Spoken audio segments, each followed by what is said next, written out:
دوستو، ایک دفعہ خلیفہ ہارون الرشید کے دور میں ایک بہت بڑا قحط پڑ گیا۔ اس قحط کے اثرات سمرقند سے لے کر بغداد تک اور کوفہ سے لے کر مراکش تک ظاہر ہونے لگے۔ ہارون الرشید نے اس قحط سے نمٹنے کے لیے تمام تدبیریں آزما لیں۔ پوری سلطنت میں سرکاری لنگر خانے قائم کر دیے اور تمام ٹیکس معاف کر دیے۔ اس نے غلے کے گودام کھول دیے، امراء اور تاجروں کو متاثرین کی مدد کے لیے موبلائز کر دیا، لیکن اس کے باوجود عوام کے حالات ٹھیک نہیں ہوئے۔ ایک رات ہارون الرشید شدید ٹینشن میں تھا، اسے نیند نہیں آ رہی تھی۔ ٹینشن کی اس عالم میں اس نے اپنے وزیر اعظم یحییٰ بن خالد کو طلب کیا۔ یحییٰ بن خالد ہارون الرشید کا استاد بھی تھا، اس نے بچپن سے بادشاہ کی تربیت کی تھی۔ ہارون الرشید نے یحییٰ خالد سے کہا، استاد محترم، آپ مجھے کوئی ایسی کہانی، کوئی ایسی داستان سنائیں جسے سن کر مجھے قرار آ جائے۔ یحییٰ بن خالد مسکرایا اور عرض کیا، بادشاہ سلامت، میں نے اللہ کے کسی نبی کی حیات طیبہ میں ایک داستان پڑھی تھی۔ یہ داستان مقدر قسمت اور اللہ کی رضا کی سب سے بڑی اور شاندار تشریح ہے۔ اگر آپ کی اجازت ہو تو وہ داستان میں آپ کو سناؤں۔ بادشاہ نے بے چینی سے کہا، استاد جی فوراً فرمائیے، میری جان حلق میں اٹک رہی ہے۔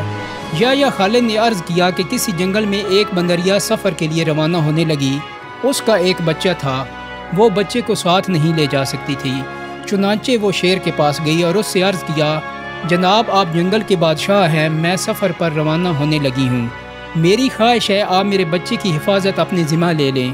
شیر نے حامی بھر لی۔ بندریا نے اپنا بچہ شیر کے حوالے کر دیا۔ شیر نے بچہ اپنے کندھے پر بٹھا لیا۔ بندریا سفر پر روانہ ہو گئی۔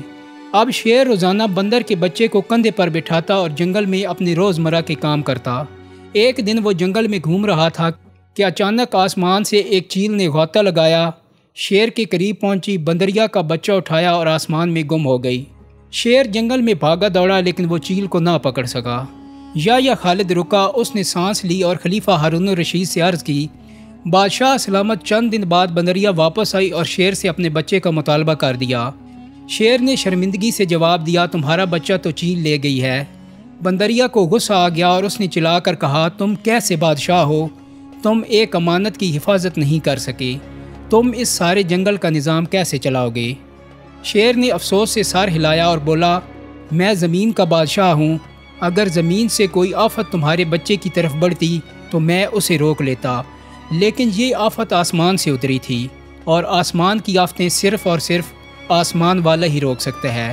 یہ کہانی سنانے کے بعد یحییٰ بن خالد نے ہارون الرشید سے عرض کی، بادشاہ سلامت، قحط کی یہ آفت بھی اگر زمین سے نکلی ہوتی تو آپ اسے روک لیتے، یہ آسمان کا عذاب ہے، اسے صرف اللہ تعالیٰ ہی روک سکتا ہے، چنانچہ آپ اسے رکوانے کے لیے بادشاہ نہ بنیں، فقیر بنیں، یہ آفت رک جائے گی۔ یحییٰ بن خالد نے ہارون الرشید کو کہا، بادشاہ سلامت، آسمانی آفتیں اس وقت تک ختم نہیں ہوتی جب تک انسان اپنے رب کو راضی نہیں کر لیتا۔ آپ اس آفت کا مقابلہ بادشاہ بن کر نہیں کر سکیں گے، چنانچہ آپ فقیر بن جائیے، اللہ کے حضور گر جائیے، اس سے توبہ کیجیے، اس سے مدد مانگیے۔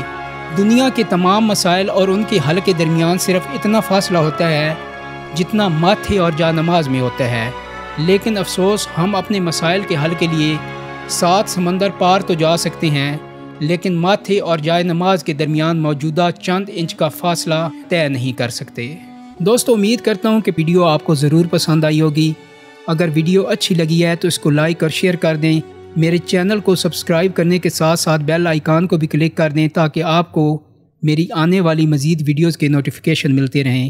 بہت جلدی ایک نئی ویڈیو کے ساتھ ملاقات ہوگی۔ اپنا بہت سارا خیال رکھیے گا۔ اللہ حافظ۔